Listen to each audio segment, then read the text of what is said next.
ayer a visitar sus pagos, pero llovió un montón. La zona de Gijena se cortó la ruta. Sí, desde el domingo, desde el lunes que está cortada, se ha habilitado parcialmente ahí el desborde de la denominada Laguna de Riveros, que está en la salida de Gijena, entre Gijena y Río Cuarto, a 1 kilómetro, 2 del pueblo, y estuvo cortada. Hace diciembre que esa laguna ha crecido y que habían sido advertidas tanto autoridades provinciales como municipales de que a la siguiente lluvia se iba a desbordar. Se desbordó. Llovió. Hay algunos veranos, algunos ocasionales veranos, que a veces algo llueve en esta zona del planeta. Y llovió y se cortó. Y entonces ahora la expectativa de los que usan la ruta 36 de Córdoba a Río Cuarto pasó a ser de tener esa autovía que hace del 2005, que está prometida, que se va a cumplir 10 años la promesa y que solo se ha avanzado un 10% más o menos entre las dos, entre un pedacito desde Río Cuarto y un pedacito desde Córdoba. Ya no es la expectativa de tener autovía, sino ahora de tener una ruta que se pueda transitar, porque la mayoría de los automovilistas que han tenido que circular por ahí han tenido que desviar desde Gijena, Cabrera, Río Cuarto, o sea que hay largas más o menos unos 60 kilómetros. O si te vas de Córdoba, ir directamente por Villa María, por autopista, y ahí agarrar la 158 hasta Río Cuarto, que alargás unos 70 kilómetros más. Vos sabés que me hiciste pensar en esto de que en diciembre ya se había advertido, che, a la próxima lluvia se desborda, y se desbordó, y ahí se cortó todo. En Canadá, por ejemplo, no es el único país, pero hay varios, se sabe que en invierno nieva. Normalmente suele nevar en Canadá. Entonces hay, y además los canadienses o los norteamericanos, en general cuando el pronóstico dice nevadas copiosas, hay nevadas copiosas. Entonces hacen el diseño con la carta del pronóstico, etcétera, etcétera, y tienen todas las máquinas, algunas son grandes, otras más pequeñas, una camioneta equipada con una pala para nieve. Entonces cuando empieza a nevar, la nevada copiosa sale a la máquina y empieza a limpiar, o sea que nunca queda acumulada la nieve en las carreteras para que la gente pueda seguir circulando. Eso se llama previsión. Bueno, acá estamos todavía leyendo el diccionario de la RAE. 7:55 arriba Córdoba, que se hace en la provincia de Córdoba, que queda en la República Argentina, y nos tenemos que ocupar de los temas de la Argentina. Y que son estos que veníamos charlando de la discusión que ha desatado esta medida de evaluatoria del gobierno nacional, que la ha intentado presentar el gobierno nacional con una medida que va a terminar beneficiando a los sectores de menos recursos, que va a generar una dinámica en la economía que en algún momento va a terminar beneficiando a asalariados y a sectores de menos recursos, cuando es exactamente lo contrario, cuando esto está generando un perjuicio muy grave. Y hay una serie de indicadores, como ser el tema de que se venía previendo que iba a trasladarse esta devaluación a los precios de la construcción. Más allá de que exista o no una actitud especulativa en algún sector, en algún eslabón de esta cadena, más allá de eso, hay una cuestión de que cuando se modifica el valor en el cual se cotizan determinados insumos, que en este caso el dólar, hay una modificación en todos los precios. Y estos precios generan un impacto que no solo afecta a los grandes inversores inmobiliarios, sino que está generando un problema muy grande a los pequeños propietarios o los pequeños aspirantes a propietarios que están refaccionando su casa, que quieren tener su casa y demás, y que se han encontrado con un escenario muy distinto. Y fíjate vos, uno de los programas emblemas del gobierno nacional, que había sido los créditos Procrear, que supuestamente eran para generar mano de obra en la construcción y para que miles de argentinos pudieran acceder a su primera vivienda, es justamente esos beneficiarios del programa Procrear los primeros que están recibiendo el duro impacto de esta devaluación que ha generado el gobierno nacional. ¿Por qué? Porque la plata que le dieron para el crédito le alcanzaba para construir la casa con estos costos. Al modificarse los costos, hay un incremento en algunos casos del 15% y en otros hay algunos que sostienen que hasta del 30% de aumento en tan solo 2 días del material de la construcción. Al aumentarle el 30% de los costos a una persona a la que le habías dado el crédito para construir la casa, puede construir el 70% de su casa.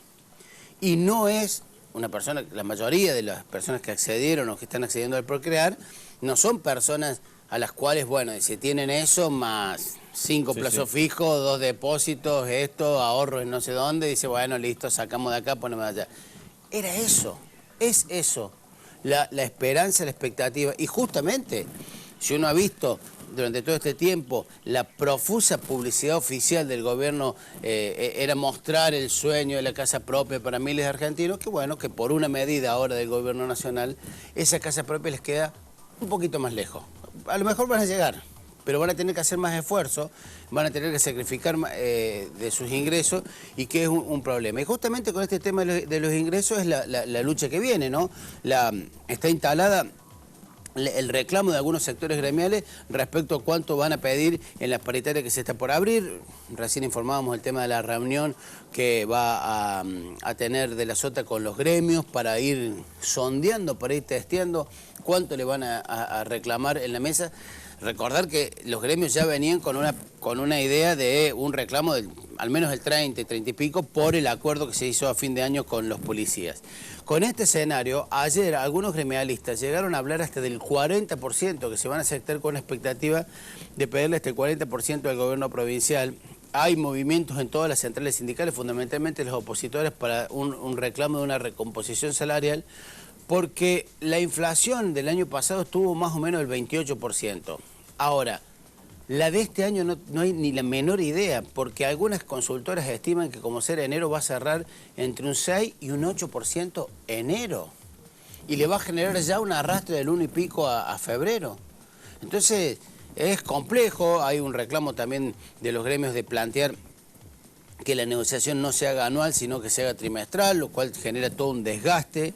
Y estas luchas y estas disputas por tratar de preservar el valor del ingreso, seguramente no serán sin conflicto, porque casi nunca son sin conflicto, porque la única herramienta que tienen los que la tienen, ¿no?, los sectores gremiales que la tienen, es generar medidas de conflicto que le permitan tener un poder de negociación. Por lo tanto, probablemente estemos entrando en un escenario de una cierta conflictividad social a partir de esta pérdida del poder adquisitivo de los salarios. Sí, déjame hacer un subrayadito.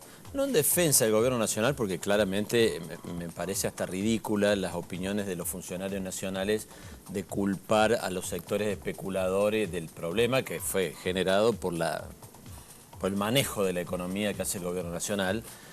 Pero eso no quita que haya sectores especuladores. Ah, no, sí, los hay. O sea, lo de la construcción me parece tremendo, porque más allá del desbarajuste de las medidas económicas, yo también creo que el gobierno no sabe para dónde ir y que eso ha generado lo que ha generado.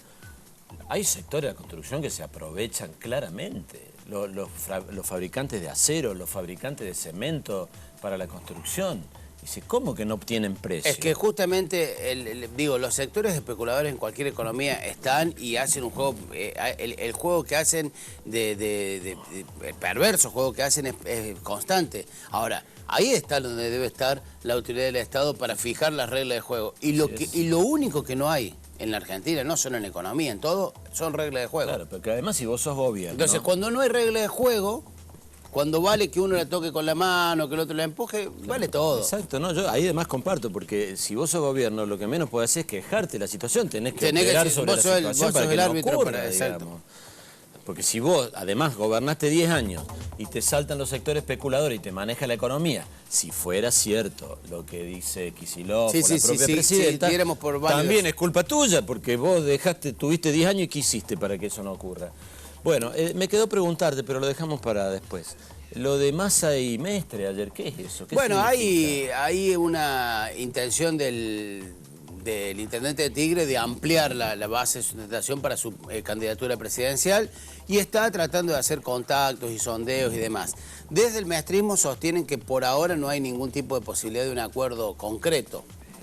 Hay que recordar que la hipótesis del intendente es ser candidato a gobernador. Okay, perdón, ¿y Massa le hace prensa a un candidato que va a jugar en contra de él? Yo creo que Massa lo que trata es, como decíamos, de ampliar la base que tiene desde el peronismo con algunos otros contactos. Y los mestristas lo presentan como una especie de buena relación que podría tener el potencial candidato a gobernador Mestre con el potencial candidato a presidente Massa. Después están los temas de la ciudad, ¿no? Que en algún momento alguien se va a tener que ocupar. Y hay que recordar, lo desarrollamos mañana o pasado, ¿no? Los últimos intendentes, Juez, Giacomino y ahora Mestre, al comienzo o antes de llegar a la mitad del mandato, ya de alguna manera hicieron saber que querían ser candidatos a gobernador. Y así le fue a la ciudad. Gracias, Roberto. Noticias.